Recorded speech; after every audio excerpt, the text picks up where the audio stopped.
Welcome back to the We Are City channel for post-match review time of Manchester City versus Wolves. We were live for the game this weekend, just yesterday, where City took on Wolves Sunday at 2 o'clock in the maroon kit away from home at Molineux. Manchester City managed to pick up a 2-1 win with a very, very late 90 plus 5 minute goal from John Stones. Perhaps slightly controversially as well in the manner in which it happened. But City did come away with all 3 points at Molineux and now a club record of 31 games unbeaten. City haven't lost a game since November, or around, I think, November 2024. So if City can go all the way, they can go a full year undefeated in the Premier League. That is how good Manchester City have been in all competitions and in the Premier League as well. Top performances week in, week out. And even if they don't put in a top performance, like, for example, the game yesterday, City still come out with the result, don't they? I don't think they played amazing yesterday. Defensively, were absolutely all over the place. In transition, City were caught out. But in terms of being on the ball and being creative, I thought we were very creative at times, but really, really missing that final killer pass, that final ball. So Wolves did open the scoring relatively early in the game after City domination. Savinho, who was brilliant on the right-hand side, finding lots of space, creating chances, finding the passes, just like Jeremy Doku on that left-hand side. But then when we got it into someone else, that creative midfielder in Bernardo Silva, Ilkay Gundogan, who's meant to be the creative midfielder, just couldn't find that killer pass to set up Erling Haaland. And Wolves punished City early on as they went through.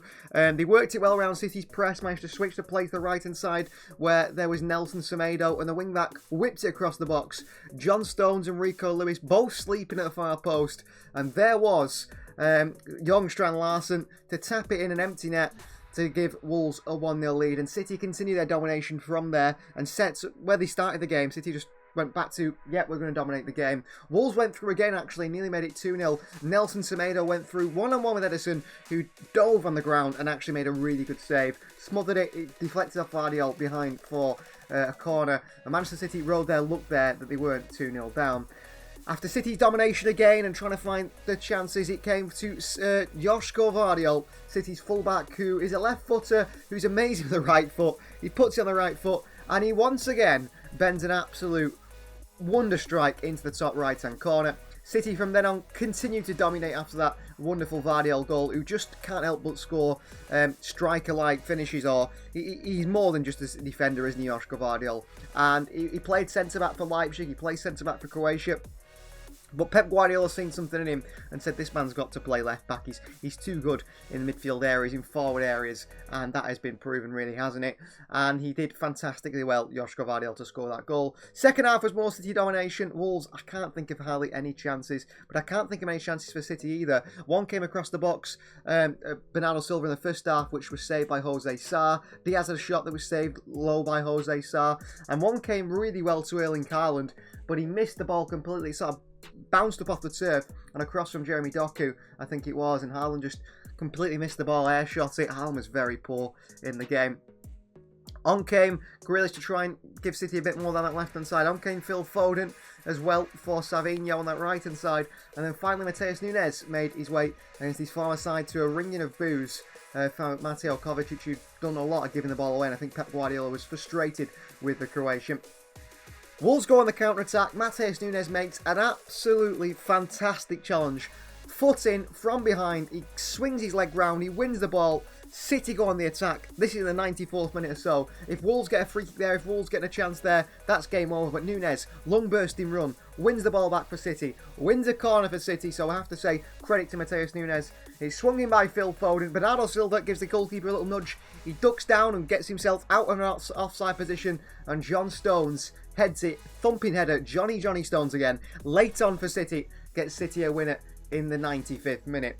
We have the player ratings on the screen and we'll go through those as well. Man of the match today, I've gone with Joško Vardiol. I think no one will disagree with that. Vardiol for certain was man of the match with that performance, especially with that opening goal, and he seemed to be involved in absolutely everything in City's attack and defence, but City's defence were all over the place. So I've given Edison a 7. Didn't have much to do today, Edison, or yesterday, but he had one to save, which he did do. I don't think he'd do much about the first goal. I saw a few people complain on social media, but no, he couldn't do anything about the first goal. But Edison did fantastic for the second opportunity that Wolves had in the full game. The back four was shaky, to say the least. I've given Ruben Diaz, the captain, a 6. Joško Vardiol, the man of the match on that left-hand side, a 7. They were okay on that side. Diaz wasn't amazing. John Stones was really poor today. I know he scored the winning goal, and I know that will sort of paper over the cracks of that performance, but he just looked like he wasn't fit, John Stones. Every header, every pass, everything just seemed to the opposition, but the mentality of the side, never give in, and he didn't let that stop him. And on the right-hand side, Rico Lewis of 4, he was so bad for the opening goal. And in transition, Wolves did target Rico Lewis all game, and his height is going to be and play a problem, I think, over the coming months of this season. That is something other teams will target. If they have a better distribution, a goalkeeper better distribution, Sarr couldn't find Strand Larsen on Rico Lewis, but if they do, City could be in trouble in those areas. Into the midfield 3, which I thought was not so good either. Bernardo Silva 6, not creative enough. Bernardo Silva throughout the game. When he's playing in that 10 role, he's got to be more creative. That's why I would have started Phil Foden.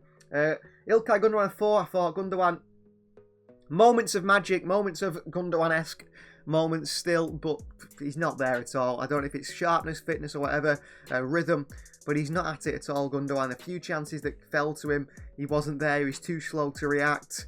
He took some poor touches. Yeah, it's just... Either he's not the Gundogan of old, which is something I don't want to admit quite yet because it's too early in the season to say that with the games he's played, or he's just not in the rhythm yet, and he'll get there, and hopefully it's the second one. Mateo Kovacic, who came off, Guardiola frustrated with him. I thought he was terrible today, Kovacic. Kovacic offers absolutely no protection for that back line, no protection at all. We've seen it again today. The back line really struggled with Kovacic in front of it because he's not helping them out at all. And then on the ball, he did nothing but try and dribble past players and give the ball away most of the game. So I wasn't impressed by Kovacic at all. I don't think he should be a starter in a Manchester City midfield. I think he should be a player. There's a utility player to play holding midfield, central midfield, attacking midfield. He's certainly got qualities, but not the qualities we need for a holding midfielder. I've given him a 3, and that has got to be a position Manchester City are looking at because the back line are not playing well, and it doesn't help that the man in front of them offers them absolutely no protection. He doesn't even decide to track back Kovacic. If you look at like when Wolves go through on counter-attacks, the guy doesn't even run back. He's jogging. He's not interested in getting back and helping his side out. As to the front 3, I give Doku and Savinho 6 in the wide areas. Were relative creative for the first half. Second half sort of dropped off a little bit, but they did the best. Erling Haaland 2. I mean, what did Haaland do in that game? I can't tell you anything that Erling Haaland did in that game. He was non-existent, Erling Haaland. 2 chances fell to him, and he did nothing with them. And other than that, he just did nothing. He was non-existent, Erling Haaland. That is a worry in games. He had a really good chance at one point where he's just got to hit it with his right foot. And he just seemed to be devoid of confidence to hit it with his right foot.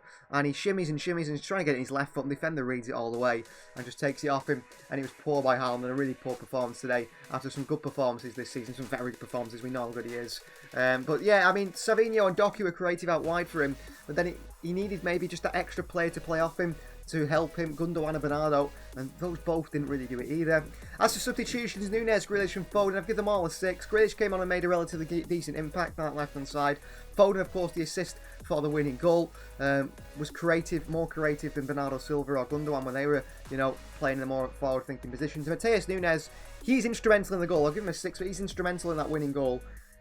A long bursting run from one end of the field to the other, which gets City the ball back, gets City a corner, and City score from that corner. So credit to Matheus Nunes. Hopefully, Pep Guardiola can't really expect Nunes to make much of an impact in the 5 or 10 minutes he gives him in games. He's got to get longer in games to try and make an impact. But to be honest with you, I'm not sure he actually ever will. That is my post-match review for Manchester City versus Wolves. If you're enjoying the FC24 career mode, the first episode drops on Thursday. The upload schedule is Tuesday, Thursday. So get ready for that. Into Season 2 of the career mode, I might go back to Monday, Wednesday, Friday. But to be honest with you, at the moment, FC25 is a bit of a frustrating game. It is probably the worst game EA have ever released in terms of the FIFA FC series. I've no doubt about that, and the ratings show that as well. Please do drop a like on the video. Please do subscribe to the channel if you are new. If you think anything different, if you think the man of the match should have been someone different, let us know in the comments down below, and also let us know your thoughts below. I will reply to you if there is some Discord for conversation. And we'll see you guys for another post-match review, which will be probably Thursday or Wednesday after the game in Sparta Prague. Probably go out on Thursday or Friday, and we'll see you guys.